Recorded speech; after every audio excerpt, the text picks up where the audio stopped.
Good morning, everyone. If you want to learn about accessing the North American market, stick around. Your business will benefit from this conversation. See you in a bit.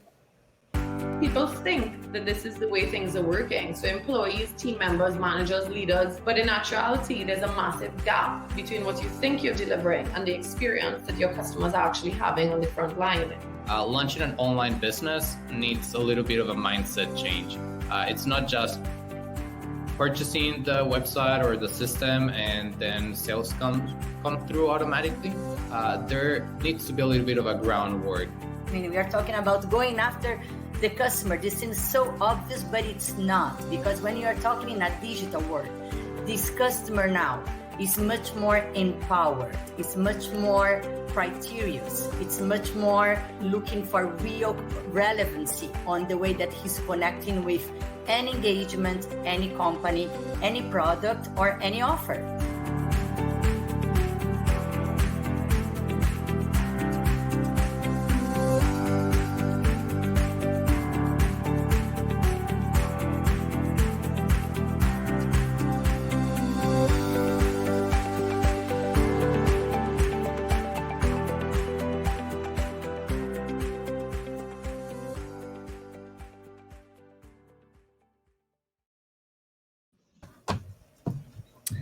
Good morning and welcome to First Atlantic Commerce. Here on the FAC live show, we cover all things e-commerce in the Caribbean. Our guests join us from all over the Caribbean and generously share their expertise, knowledge, and insight into the digital world and how we operate within it. If you're joining us from LinkedIn or Facebook, thank you so much. Don't forget to like and follow our page to continue seeing content that will help grow your online business.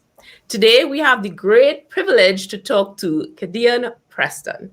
He is the co-founder and CEO of Caribshopper, an e-commerce platform that allows Caribbean merchants to sell their products to consumers globally. Think about Amazon. Don't worry, we'll get into it. We'll get into numbers. We'll get into how you can access a market that seems so far away to you. He previously served as co-founder of Chief Technology Officer. He served as co-founder and Chief Technology Officer at a tech company, Sonic Loop Networks, where he developed applications to unify client end-to-end processing. Kadion is also a dedicated father of 3 beautiful children and a hardcore cyclist, which I'm going to have to compare mileage because as somebody who is like, what? Where have you ridden and can I join you? That's really my question. But we're really here to have a discussion about the future of Caribbean marketplaces. As always, I'm joined by Chris Burns, the CEO of First Atlantic Commerce, here to help connect the dots with the technical side of e-commerce. Hey, Chris, how is it in Bermuda? Hi, good morning, Pauline. Good morning, everybody. Yeah, day 468, stuck on 22 square miles. So it's a little Groundhog Day-ish at the moment. But everything is good. Summer's fully kicked in. Business is booming, so I don't really have any complaints. I got to be honest. Yeah, because yeah, well, yeah. So saying we had this brand new airport here, and I haven't been able to go anywhere near it yet. Yeah, I feel the same. Hopefully, we are in that position of our borders opening soon. As much as I love my country, I understand the Groundhog Day reference. So before we get into the future of Caribbean marketplaces, can you tell us where you are, Kadion? Like, where in the world are you? Oh, I'm in South Florida. I'm actually in Miami right now. I'm not on Groundhog Day like Chris. Fortunately enough, been able to move around. So happy that alive and kicking, and business is picking up and growing, and good to be on this call. So good morning, everybody. Nice. So business is kicking. So let's figure out how is that working? Because for those who may not know about Caribshopper, can you explain to them in the layman of terms what is Caribshopper? So layman terms, Caribshopper is the online marketplace connecting the Caribbean culture to the people who miss it the most. Right. So we're focused on exporting the Caribbean. Our slogan today, Pauline, is connecting Caribbean culture. So as a marketplace, we carry from food items, household items, Caribbean games, art, fashion, and the list goes on. And we're truly excited that we are here today because we're realizing that our jobs are greater than just us and the benefit of our company. It's helping the small and medium manufacturers in the region to grow, and that's our focus.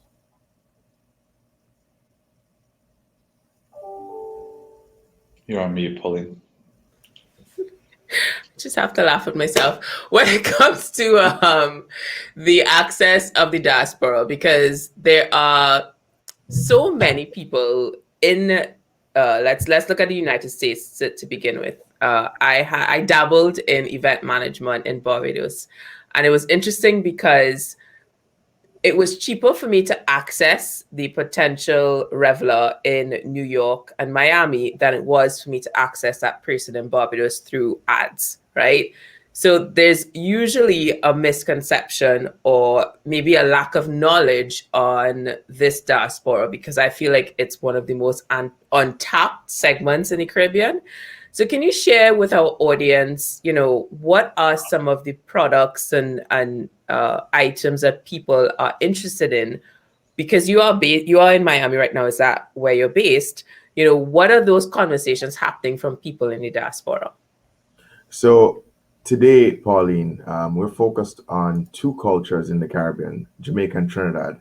And by beginning of third quarter, we'll be expanding into two other countries. What we're noticing is that we have moved product throughout probably every single state in the United States and about 6 provinces in Canada. And it's a combination between food items, skincare items have been up there high, and hard to find gifts have been very, very well consumed by the diaspora today. And finding them, like everything else, with culture, people stay together.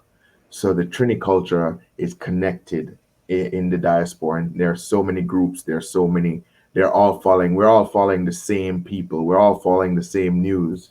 So reaching them is interesting. Communicating with them is the hard part, right? Letting them know that we exist, letting them know to trust us, and also getting them to come to our site and know that they don't have to jump through hoops anymore, right, to find the products that they miss the most, right? They can come to one place and add their entire cart, their entire dream cart, and exit and get their products within 5 days.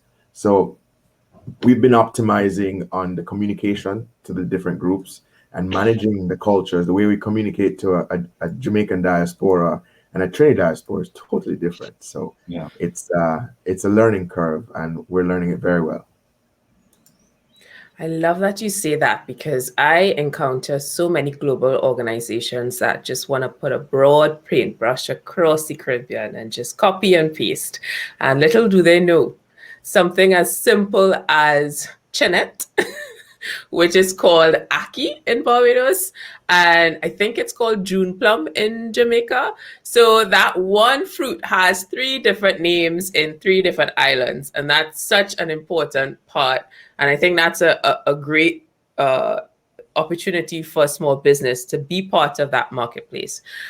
For Chris, because we have a lot of people transitioning into the online space, right? So it can be a bit overwhelming. So can you share sort of the benefits of setting it up on your own versus, looking at this marketplace? Because both of them have a great opportunity, but not everybody is in a position to put aside the resources to set it up. So this marketplace conversation, I think, is important. Could you shed some light on that?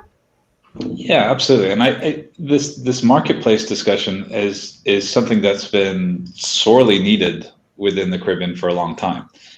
So there has been, there are a lot of the merchant base, the company base within the Caribbean are what we call sort of micro and small to medium sized businesses. So if you are on that micro side and you are maybe a sole trader, you've got some products that you want to sell, A marketplace just gives you access to infrastructure and a market that you might not have been able to afford on your own. So if you're going in and saying, look, we know there are people that are in New York, that are in Los Angeles, that want to buy our product, but I potentially as a sole trader don't have the resources to set up my own website or manage the logistics. And some people, it's a side job as well. It's just something else. It's a side hustle to make more money, especially to begin with. So you might not have the financing initially or the staff levels to be able to build your own website or deal directly with the bank, deal directly with the payment gateway. And I think for a lot of different types of businesses within the region, a marketplace is a perfect way to get online, get noticed, and also as we discussed before, this scenario whereby if you have your own website and maybe you haven't got your marketing right or you haven't got your SEO right, you might not be drawing in the right type of people. But if you're on a marketplace, they're handling that for you. And if somebody's going on to buy something, they will see maybe your product as well. Depending on the sophistication of the algorithms within the site, and you could get noticed, whereas you wouldn't maybe necessarily get noticed as a website on your own. So something like this is I believe perfect for the region, and something that we have been really excited to see because it's really solving a lot of issues for small companies, and I think it's great to see.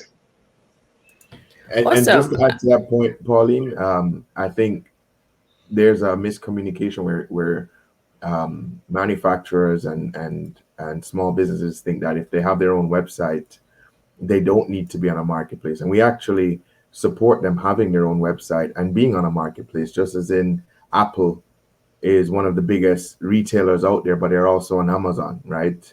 It doesn't hinder you, it only supports your growth. And that's what we're here to do. So you can have both.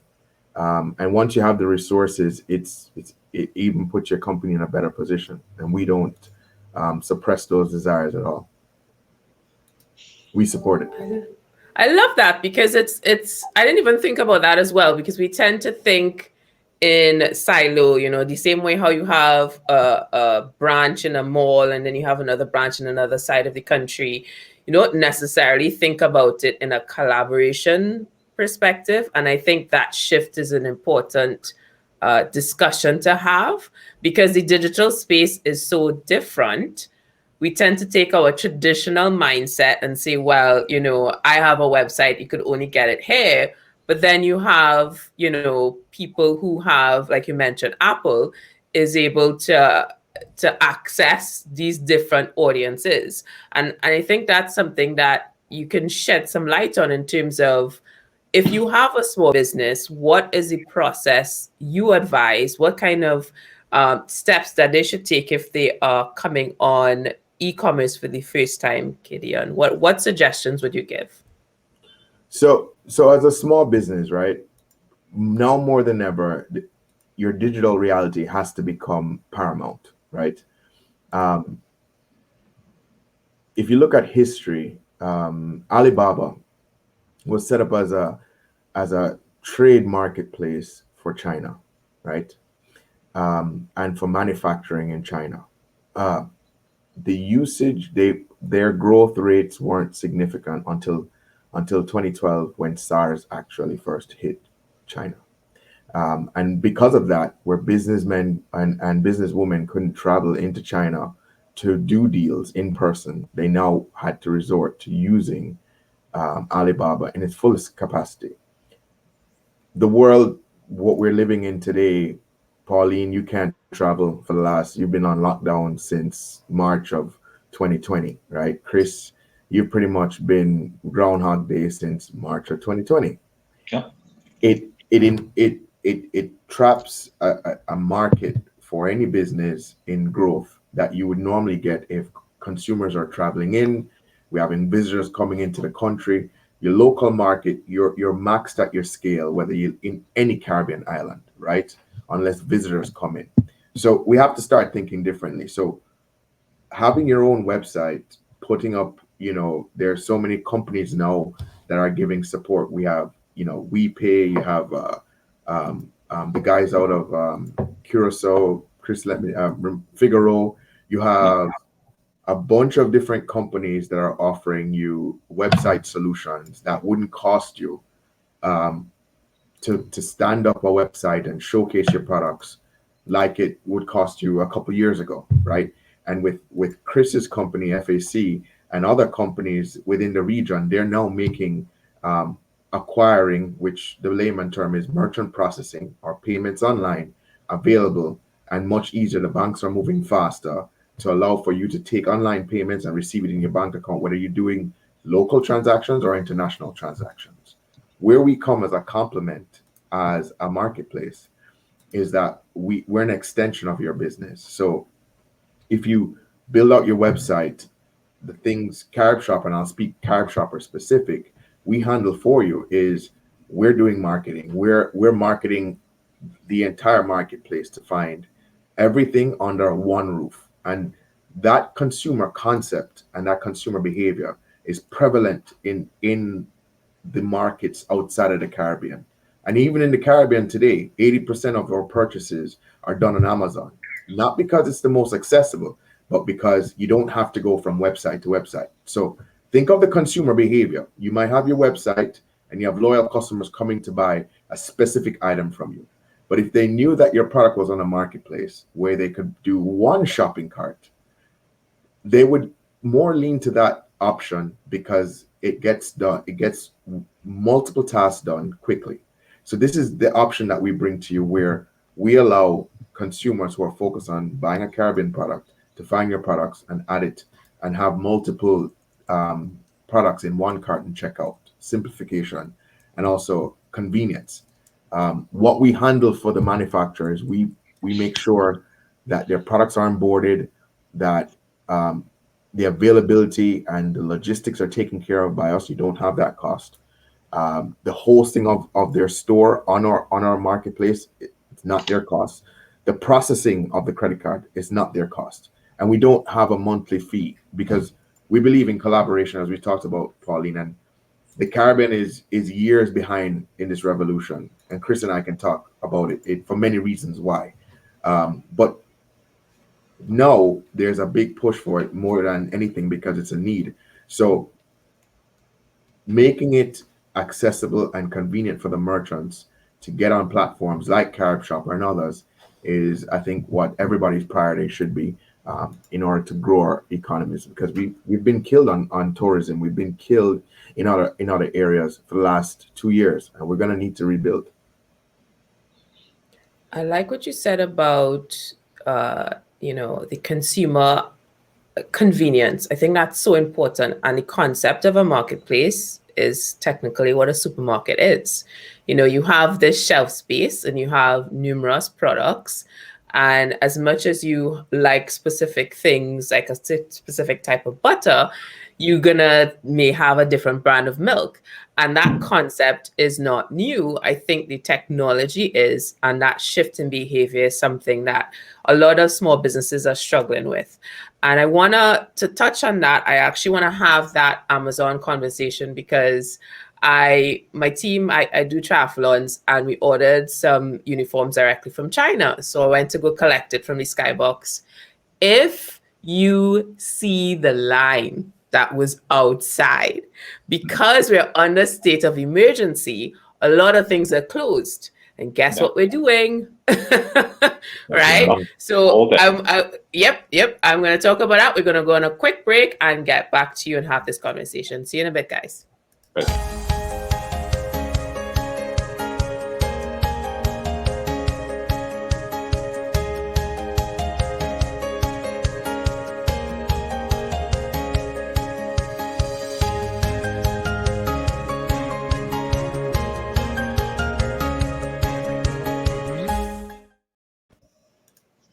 Welcome back. Thank you for joining us today. FAC Live Show covers all things e-commerce, with guests joining us from different islands, sharing their knowledge in the digital world that we're all part of.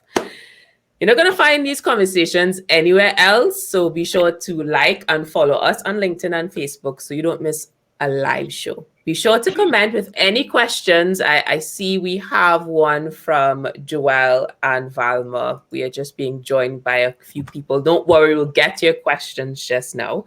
As always, I'm joined by Chris Burns, the CEO of First Atlantic Commerce, here to help you connect the dots, as well as Kadion. He is here from Caribshopper, and we want to have a conversation about the biggest e-commerce website in the Caribbean. I have been following this number for a decade.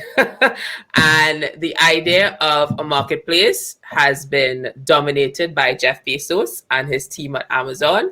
And we want to have a conversation when it comes to the Caribbean and being specific to our region, because Caribshopper is offering your business that opportunity.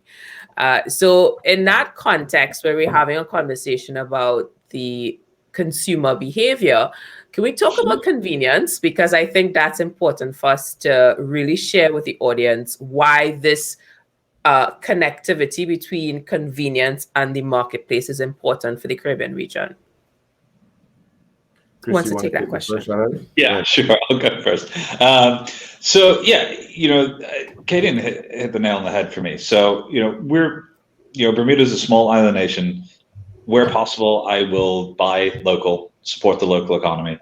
There isn't a big e-commerce industry in Bermuda. There's 60,000 people here, maybe 25,000 shoppers, right? In that economy. So, and it's very small. So if you work in Hamilton, you can really literally go to every store within about 10 minutes walk from wherever you are. But if I can't find what I want here, I will, invariably go to Amazon. And, even though, as Kadion said, most of the products that I will buy have their own websites, but the convenience of going to Amazon and knowing I can get everything, if I'm going to ship something in, I'm going to go buy a bunch of things at the same time and use a drop ship service and have it all delivered at the same time. So rather than having to go to, 5-6 different websites, put in my order details, 5-6 times, a marketplace makes that so much more convenient. And I end up buying more than I originally, intended to, because, of the suggestions and other things that will come up. So from a merchant perspective, that's fantastic.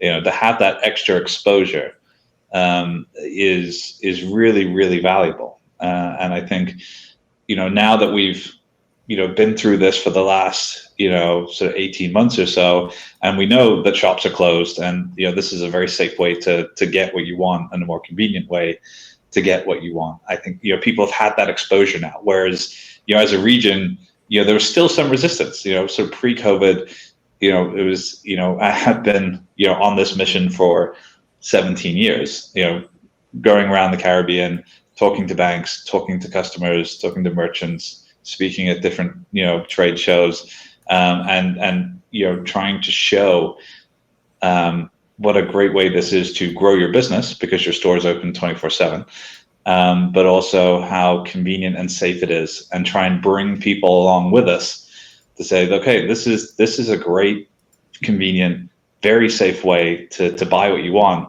but also as a business, it is a secure way of being able to take the payments as well. And then when you're getting into Jamaica and Trinidad, where you've had these, credit card, ownership rate or penetration rate has been pretty low over the years. So, 15 to 20%, depending on the year. But now that these local debit cards, like the multi-link card in Jamaica or Lynx Network, Jets Network, and then the Lynx Network in Trinidad are branding their cards now.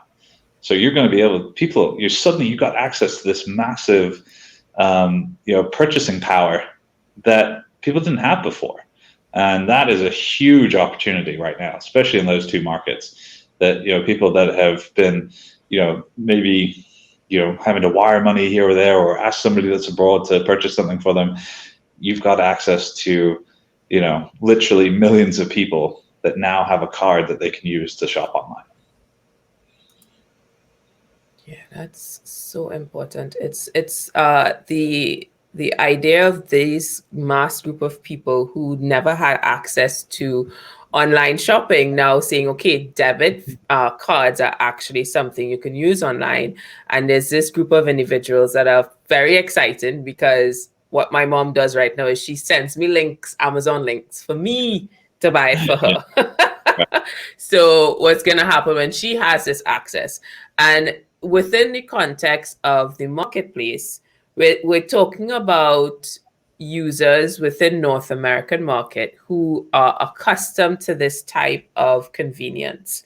So when you are setting up your business, there are a few things that will have to change. If you're expecting this convenience, you want to share some insight on some hurdles that small businesses may encounter when they're joining your marketplace, Kadion? Yeah, so thanks for that. And the big distinction, so that nobody gets confused, we're focused on exporting the Caribbean. Amazon is focused on selling US goods and goods from all over the world, right? So we're a niche marketplace. So we're focused on getting the international demand for Caribbean made products. So our consumers are in North America and Canada. The challenges that merchants might face, our onboarding system today is a handheld system. While we could automate the process, we realized that getting the manufacturers, because Caribshopper was very deliberate in that we didn't allow resellers on our platform. We're dealing directly with the manufacturers. So if you make banana chips, if you make chippies, if you make Bertie's pepper sauce, that's who we're dealing with, because we want to affect your business in multiple ways. So getting good pictures, good images of your products, good product description. We've had to work with merchants to get there, to understand what a consumer. Interestingly enough, I remember we have non-Caribbean customers coming to Caribshopper. They've seen our PR, they're interested. They've come, they've looked at certain products, they've asked our customer service, can you tell me a little bit more about the ingredients of this product? It seems like it would work well for my skin tone, or it seems like it would work well for my hair, or this food product looks interesting. What's the ingredient in it? And we've had to work with merchants to say, guys, to bring it to scale where you're not just getting customers who know about your product, but people who can discover your product. Because John Brown will come to our platform because he had his honeymoon in Jamaica and fell in love with Jamaican Blue Mountain Peak coffee, and he's buying coffee at our platform. But then he's seeing other items and he loved the culture, right? Or it's Susan Smith, who came to Trinidad, came for Carnival, tasted all these amazing things, doesn't think she could get it unless she went back to Trinidad. But now she's heard of Caribshopper and is curious and wants to relive that experience, right? And it's a new customer. It happens all the time. And so we spend a significant amount of time with our merchant success team, spends a significant amount of time on image quality, product description, right, and product detail. And that's where you're going to spend the time with our team in getting your store up and going. And if you look at our website today, we're very specific about our aesthetic. We're very specific about our user interface, because if we're not making it convenient, if we're not making it simple, then we're losing consumers and we're not helping our merchants and we're not helping ourselves at the end of the day. So the big challenge is getting us up to digital scale. And that's a little bit different than a lot of our merchants are used to, but we're getting through it. Today we have over 420 merchants representing over 6,000 SKUs. And that, I can tell you right now, Pauline, that's probably been the thing that keeps me up at night, because I'll be seeing, we have a dashboard and we'll see 100 merchants sign up in our queue to be onboarded. And it takes us sometimes a month to onboard a merchant, right? Because getting the banners correct, getting your logo up to a certain quality, getting your imagery. I mean, Caribshoppers now, we have added AI to help with product description on our platform. It's working out amazing. We are taking pictures for our merchants because we want to make sure that your product is represented the best way. And so we're rolling up our sleeves to help move this process along. Wow. As you're talking, I want to take off the S off my chest and be like, content creation is what is going to save them all. Why are they not seeing this? It's just interesting because I went on this diet and I had to have dark chocolate, right? So dark chocolate is a big product in Trinidad, the cocoa estate and the cocoa industry. And I found it fascinating because it's very expensive. And I'm like, okay, I'll pay for extra for local. But when I open the packaging, it's just the content creator in me. They want to give me an entire life story. The packaging is gold.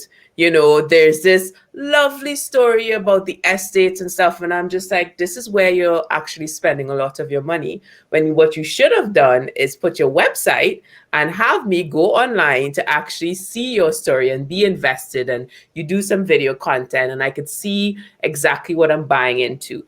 But that traditional context of I'm going to put everything in my packaging, that doesn't translate well with when we have to create content online. And I'm sure Chris could talk about this in the context of when you're setting up your website, this idea of setting up your website and they will come. So on that that is just a teaser, Chris. I'm coming back to you. We're going to do on a quick break. And we're going to answer that question when it comes to setting up your website and they will come. We'll be right back. Sure.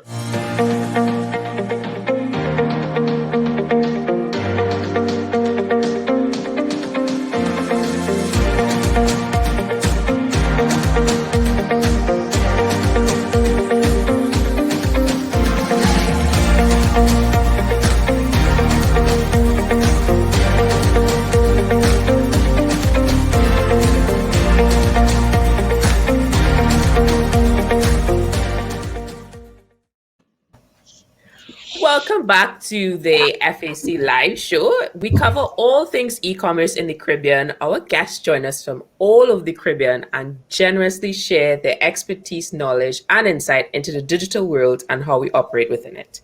We have a lot of questions today, and we are going to get to all of them.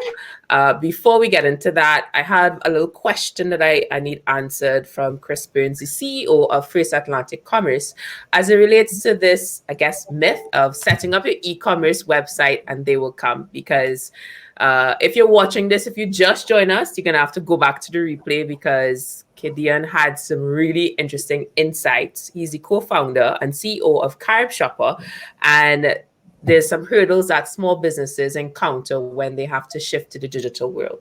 So going back to my initial question for Chris, you know, this idea of setting up your e-commerce and setting up your e-commerce website and they will come. Tell us, Chris. Tell us why this is a lie. I will. And I'm glad Kadion mentioned Bertie's hot sauce because last time I was there, I bought some of the Scorpion hot sauce from Trinidad on the airport. And I like hot sauce and I can handle hot things. But I had to go for a walk after I ate some of that. It was the hottest thing I've ever eaten in my entire life. But at some point I'm going to have to get some more. So unless I can get down there. But to your question, so, you know, this, and you know, to take that a step further as well, I think, you know, some people feel that they don't have to create a website, you know, if they're selling through Instagram or Facebook or, you know, payment buttons, things like that. And those are great tools. Don't get me wrong. They are great ways to sell and to be seen, but they're not very searchable. Right. So, you know, in terms of like promoting yourself and having your own website or being on a marketplace that will help you get noticed in general is still very relevant. You know, it shouldn't be your only channel for sure, but you still need a website. You still need to be searchable online through Google, through SEO. So it's really important to still have the website. But then, that notion of, okay, now I have a website, what do I do next? Or maybe even some people aren't thinking what about to do next. It's this, okay, I got a website. Thousands of people are going to start, you know, it's like I'm flicking a switch and just, you know, everybody's going to find me and I'm going to be, you know, a millionaire overnight. And that's just not the case. You have, as much as you invested in creating that website and the strategy on your product or your service, whatever it is, you need to put an equal, if not more, amount of energy into promoting that. And I think that is a common misconception that just because I have a website, people will find me. And, you know, it's really, and we talk about, as Pauline, you've talked about a lot as well in terms of content creation, using influencers. There's lots of different ways to do it. But if you haven't thought about that before you launch, I think you're in for a bit of a shock. And then people, there's the notion of, well, e-commerce doesn't work because, I threw up a website and people aren't coming to my website. And, that's not the case. It's the strategy that might be off. And to Kadion's point as well about having both, have your own website, also be on the marketplace. That's just another way to drive more eyeballs to what you're selling. And it's super important. Yeah. And, to add to that point, Chris, one of the interesting things, and this is no discredit to our region, is that we're spending time now educating our merchants that, hey guys, you need to do the work also. You need to tell people that your store is open on Caribshopper. You need to be doing it on your personal channels, your Facebook channel, your Instagram channel, your Twitter. You need to tell the community that your store is open on Caribshopper. And as simple as that is, it's not being done. And we're now having meetings, weekly meetings. We're starting weekly meetings this week to educate our merchants on how to push their product out there, how to get the most visibility, and how to grow their sales on our platform. Because we're doing the work, but they have to do the work too. It's not a one-sided thing. A lot of people think, there's challenges, right? So I remember having a conversation with a merchant. They go, why would I put my product on Caribshopper versus putting it on Amazon? And, Amazon is a $1 trillion company and and I'll make more money being on Amazon. I said, yeah. I said, go put your product on Amazon. I said, but you still have to do the work. You still have to pay them for search engine optimization. You still have to come up in their top 10 searches within the product, and you still have to put it out there, and you still have to work.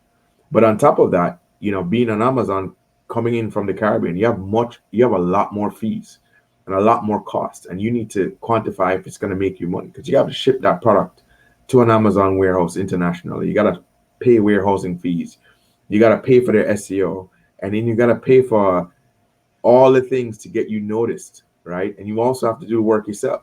So there's a common myth that if I put up a website, as Chris says, I'm going to sell. And it's, in brick and mortar world, it was about location, where you're seen.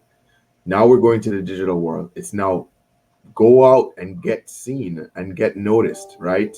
Because there's no specific corner street or there's no intersection that you're going to get all the eyeballs and everybody's going to know you that you exist, or the right mall to pick. It's an open mall, it's an open highway, but you gotta raise your hand as high as possible and let consumers know that you're here, and then they'll come. And that's the reality of success in the digital world. And of course, to add to Chris's terms, I'm not strategy. You say, a searchable strategy, people get scared of that, right? It's there. The options are there. You can find support to help you get more noticed, and influencers are an option. Marketing companies are an option, but you just have to take it in stages and figure out what's best for your company and your product. Yeah, and just one more point to add to that as well, from what Kadion said, it's a local experience, right? So in Amazon, as a Caribbean merchant, we really don't mean anything to Amazon, right? It's not they're just just a very, very small piece in what is a very big machine. Kadion's company is local. It's focused. Its mission is the Caribbean. Just as FAC is, and that's one of the reasons I feel that we've been successful as a business is because we're catering specifically to the Caribbean and specifically to Central America. It's not an afterthought for us. It's just not somewhere we happen to be in business by accident. This is our mission, is to grow e-commerce within the region, not in the US, not in Canada, not in Europe. There's plenty of companies that can do that. If you want that personalized experience that is going to treat you as a business as you should be treated, local companies that understand the local values and culture, in my opinion, is certainly the way to go. Yeah, it's also interesting that you mentioned earlier, Kadion, that someone had this perception of going on Amazon and it being a multi-trillion company, because it's the equivalent of going into a crowded, store that just had a sale and you just kind of can't find the product you want, versus going into a boutique store that basically has that one product on each shelf. And it's such a very strategic approach that you have to take as a business owner. And to say that, Amazon is this big company, that's not a justification for you to join that business, because we also have to tap into the fact that we're supporting each other. And I think that's a great strategy for people to have. So when it comes to for Caribshopper.com, that is Keenan Manning wanted to know the name of the Caribbean e-commerce website. It is Caribshopper. I believe it is in your comments. You should be able to access it there. We are going into our questions. I want to start off with Joel's question. He wants to know if, this is for Kadion, are you interested in listing products that originate in Africa but is distributed by a Caribbean business person in the diaspora? So that's a good question, Joel. We have a couple rules. We're very specific on our rules, and it's being deliberate in our business structure. Number one is the company has to be of Caribbean descent. Now, there are some Caribbean manufacturers that manufacture outside of the Caribbean and service the Caribbean market, and it has to be a product that services the Caribbean market. So to jump to this question, it's a product that is originated out of Africa but distributed by a Caribbean business person. I mean, Joel, just to be direct, you can go to Caribshopper.com and you'll see sign up as a merchant, and then our merchant team will qualify that product if it can be listed on our marketplace, and we can take it from there. I hope that answers your question. Okay, so Valma wants to know, please provide info on product fulfillment. We have a problem with shipment in the region. Sure. Who wants to take a snap at that? Yeah, that's for you. Go ahead. Chris, you want me to take that? Yeah, absolutely. Yeah. So, hi, Valma. So yes, there is a product fulfillment problem. Where are you coming from? Where are you hailing out of, Valma? Yeah, there'll be a delay reaction to that one. So okay, no problem. Takes a while. One of the strongest selling points that Caribshopper has, and not to toot my company's horn, but I am tooting my company's horn, is that we have fulfillment centers in the countries that we represent today, and we simplify the shipping process. So if you make an amazing product as a merchant on our platform, you don't pay for logistics. That's part of our responsibility. So we move the product within that local market and we export it to the consumer's door. If you're interested to learn more, or fulfillment process and our shipment through the region, we have some amazing partners. As a matter of fact, we have a partnership with all three major carriers coming out of the Caribbean. We work with the bulk carriers, and one of our greatest strengths is logistics.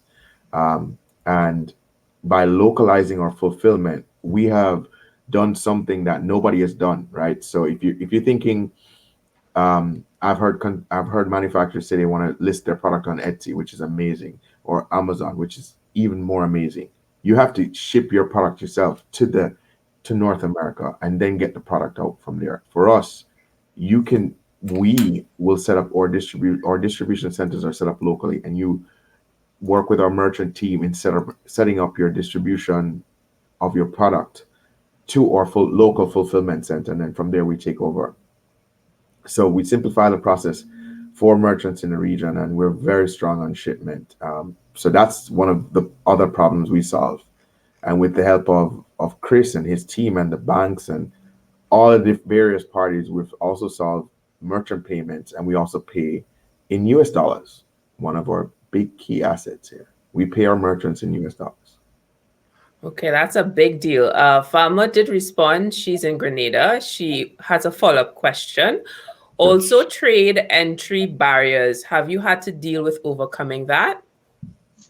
Sure. And there are some products that are not allowed to be moved cross-border, right? And one of the things that, interesting enough, my resume, I sit on the trade and logistics board for the city of Miami-Dade. And so I'm able to meet with the Port Authority. I'm able to discuss various challenges that we might have with trade issues and with product that might be banned for one reason or the other, and resolve those problems if they're resolvable or not. But you won't know, Valma, until you go through our merchant onboarding process, and we understand your situation specifically and work through those challenges. Okay, the questions are still coming in for you there, Kadion. You are the star of the show right now. So the next question from Nigel is, how do you handle fresh produce? Do you have any warehousing facilities? If not, are there any plans for those in the future? So Pauline, today we don't handle fresh produce. It's in our wheel well for the future, but that takes on different characteristics, and as a startup company, we have to start somewhere. So we're focused on dry goods. We have some interesting things coming out very soon. I'd love to be able to talk about that, but it's a part of our process, because fresh produce has to go to a specific port in the US, has to get pre-approved.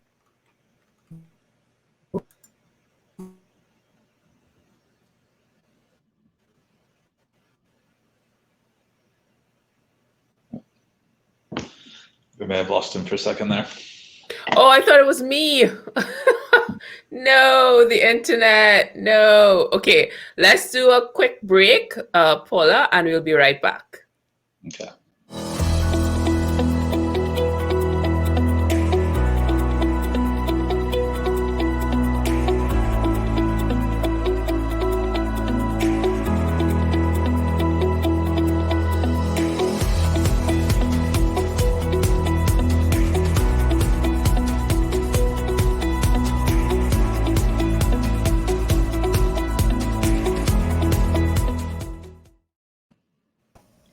Welcome back to the FAC Live Show. We cover all things e-commerce in the Caribbean, and today we're here with Kadion Preston. He is the co-founder and CEO of Caribshopper, and we're in that part of the live show where you guys are giving us full-fledged questions that we are answering in real time.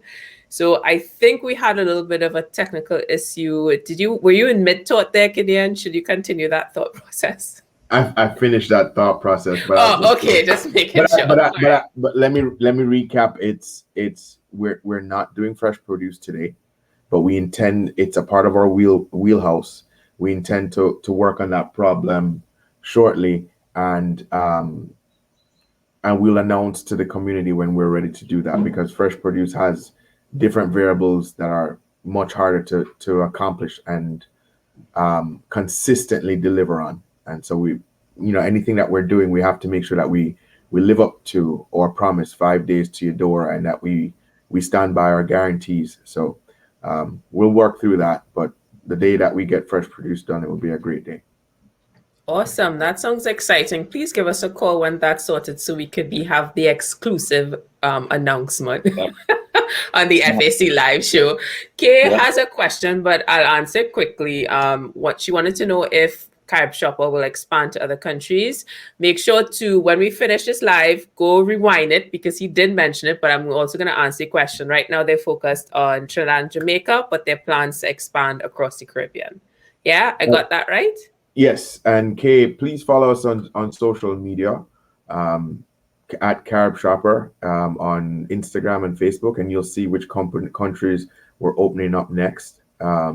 We're about to release that for third quarter. The next 2 countries we're opening up. Our goal in the next two years is to be in at least 10 countries in the Caribbean. That's awesome.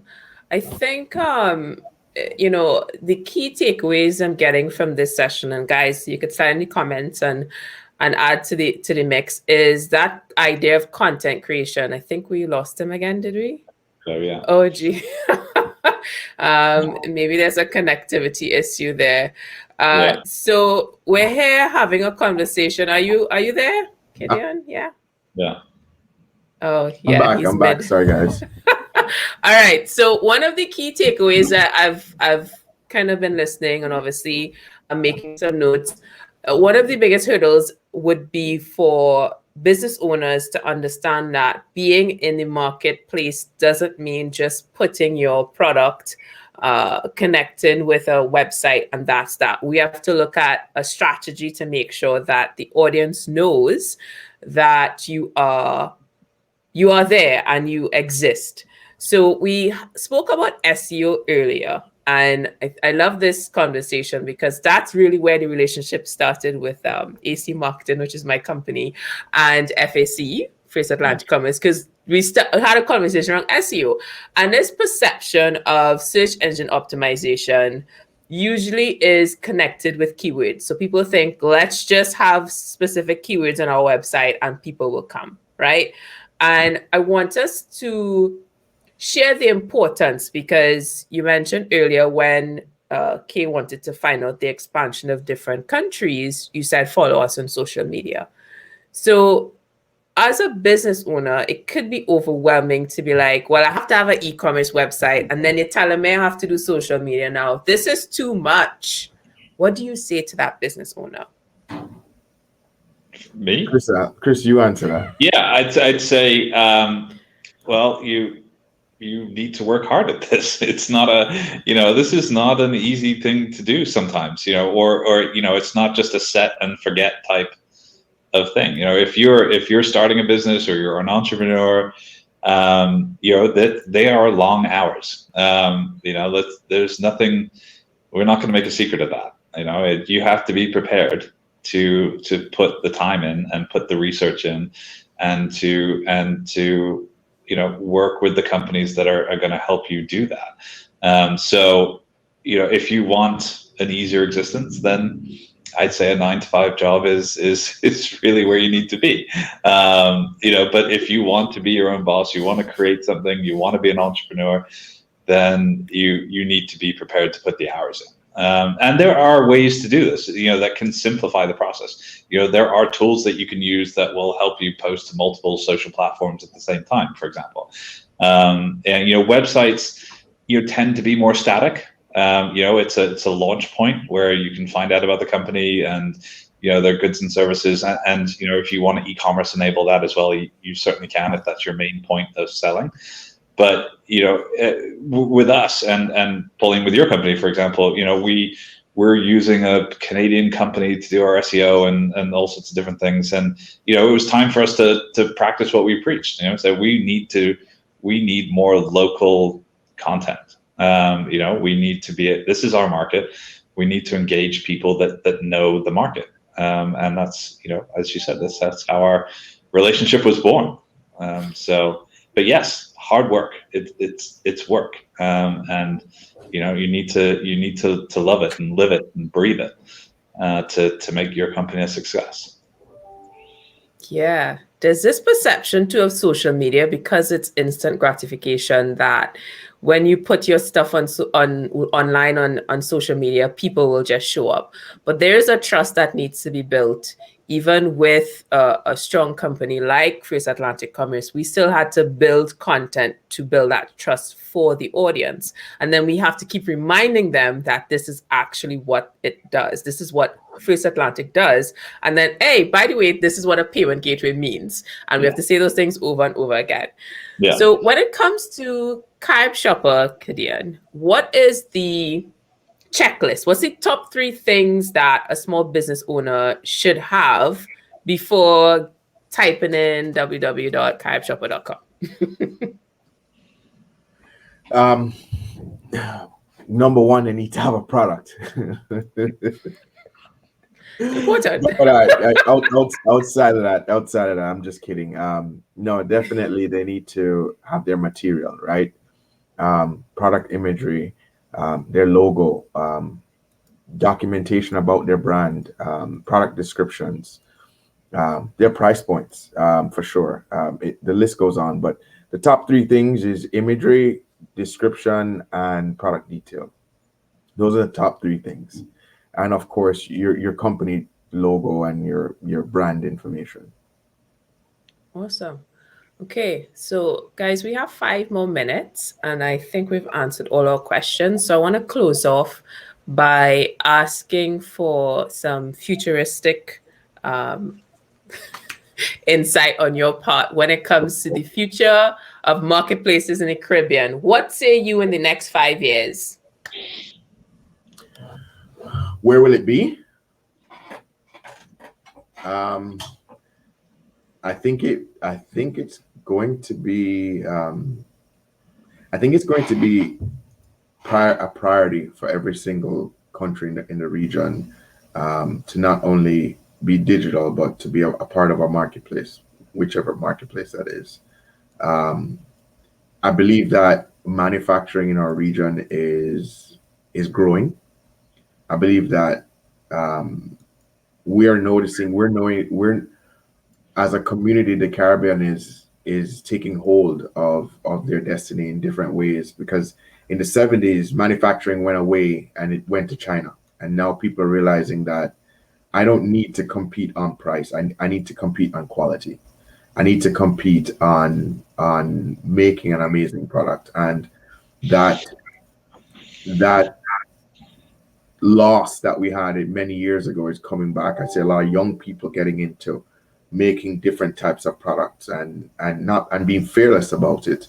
So I believe the future is poised nicely for marketplaces and websites and the digital transformation that we all have a part to play in. Chris has been a pioneer in this for many years.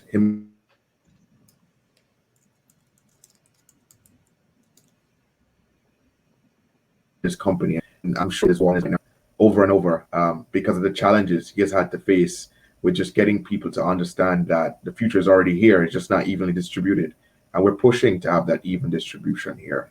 And so I believe 5 years from now, marketplaces will make up probably 30% of the business internationally, and we'll manage the stronghold of distributors that come into our region and take the lion's share. So a very interesting thing that and I'm sorry to be extending, a very interesting thing that we're doing here, and I'm sorry to segue, but this is important to me.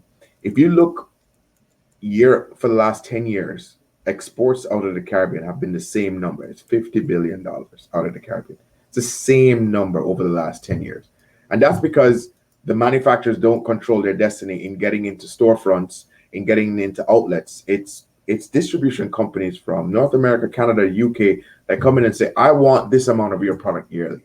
And they just sell that amount of your product yearly. And they dictate what you sell the product to them at, and they dictate the amounts and the entire structure.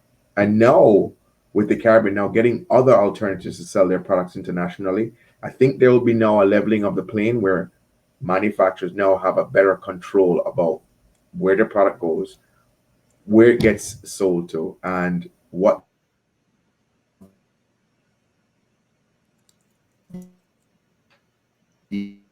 deals they cut. Pauline, did you hear me there? I think we just lost you on the last bit there. Yeah, we dropped it. You might have dropped a gem, a gold, and we just completely missed it. Lost to the world. Oh boy, what part did you? Well, where did I stop? I don't know. Just the last part. You spoke about. And just to add to that, I did an actual research on it. Our importation of food is insane, but also as a consumer, there are a lot of things about my country that I didn't know. So I recently learned through Sesame Street, a PBS show, that Trinidad and Tobago has pineapple farms. I was like, what? But I thought we import these things from Hawaii because I just associate pineapples in Hawaii. I was like, what do you mean? And it confirms what you said earlier, this idea of sharing our story, because that's ultimately what it is.